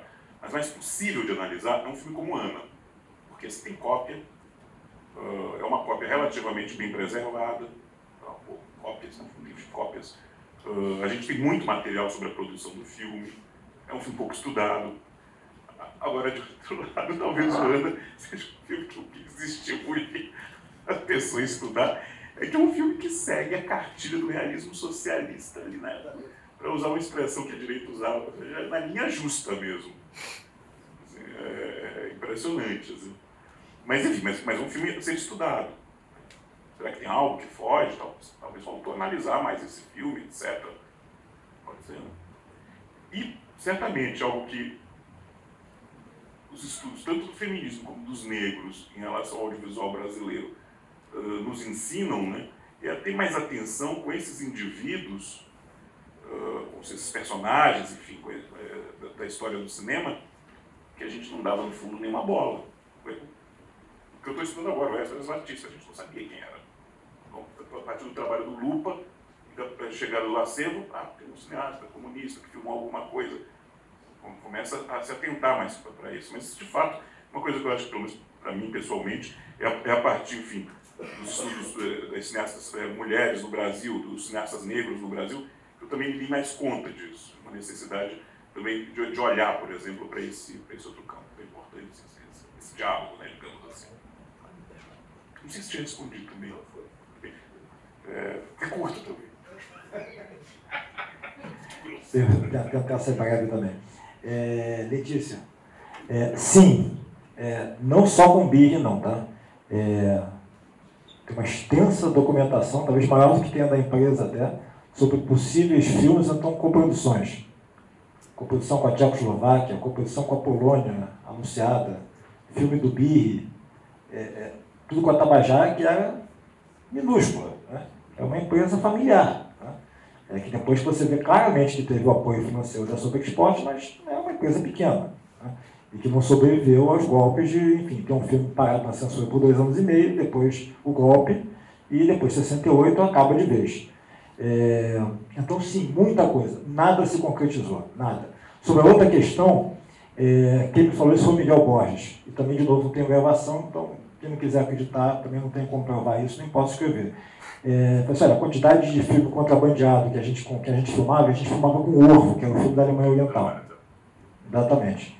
Então filmava-se tudo com Orvo. Às vezes o Orvo vencido, mas que vinha para cá contrabandeado. Tinha umas histórias ótimas, que vinha contrabandeado dentro de carro. Enfim, tudo que você possa imaginar. Não apenas troca, não. Contrabando mesmo, né? Deixa eu ver, tinha mais alguma. Uma coisa que... o Fabiano falou. Festival Russo. O catálogo do Festival Russo, para mim, sempre foi uma incógnita. Estava num momento que você podia fazer um catálogo mais elaborado. Eu não sei se naquele momento teve uma daquelas intermináveis brigas com o museu, que continua até hoje, insuportáveis, né? Com a direção nefasta do museu, que continua, né? Que é um negócio que não muda, né? Eu não sei se pegou um momento desse, porque é um catálogo de uma pobreza absurda comparado aos outros, né? São riquíssimos, né? São maravilhosos. O catálogo do Festival Russo é uma coisa terrível. Não tem nada, né? É um catálogo posterior, né? E porque eu passei muito rápido, mas o anúncio do Coraçado Potemkin tem um destaque enorme, dizendo que ele faz parte, o grande destaque, do festival organizado pela Cinemateca do Banco. Exatamente, isso. Então, eu não tenho dúvida, tipo assim, que naquele momento, onde a Tabajara está se afirmando, vamos dizer assim, que eu acho que é o momento que me parece que ela começa a receber, como diz o Barretão quando a gente entrevistou ele, o Ouro de Moscou, né? Que aquilo foi via Cosme. O Cosme teve mão, tipo assim, Cosme não digo, mas o Cosme ali, está falando de 61, 62, o Cosme veio depois. Mas Sans, outras figuras. Quem, eu não sei. O Cosme depois teve mão, tipo assim, tem vários documentos, inclusive, depois, eu falei do Cosme, foi o do Cosme no momento errado. Porque o do Cosme e do Cobbett, eles aparecem juntos, mas uma quantidade enorme de documentos da inteligência militar. Muitos, os dois juntos.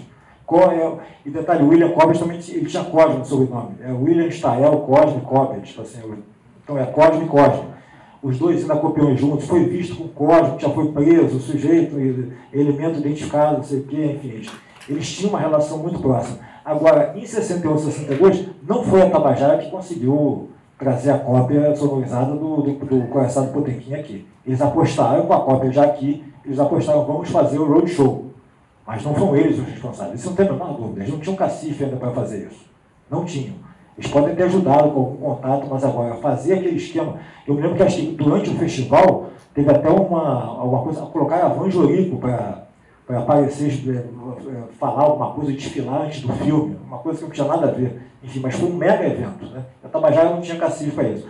Só falar uma coisinha que eu não tinha falado ainda, é que além dos longas-metragens, a Tabajara foi a única que trouxe os institucionais e os desenhos animados soviéticos enorme quantidade.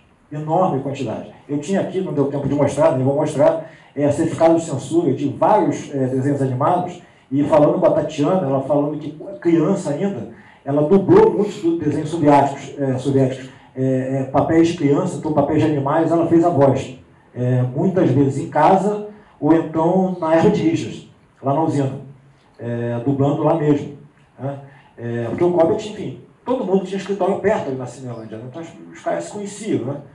O Cobbett estava aí na Alva, o Herbert teve escritório durante muito tempo na Senador Dantas, depois foi para a usina. Né? Mas falar isso, os desenhos animados que tem grande quantidade na Cinemateca do Banco. Enorme quantidade. Todos com o logo da Sobexport. Eu consegui umas latas também da Sobexport em melhor estado, eles não desenhavam a lata, mas a etiqueta era muito bonita, tinha uma estrela, com todas as coisas em cirílico, enfim. E o título do filme, então eu consegui algumas para tentar salvar. Não consegui ainda por, enfim, tempo, dinheiro, etc. Achei isso.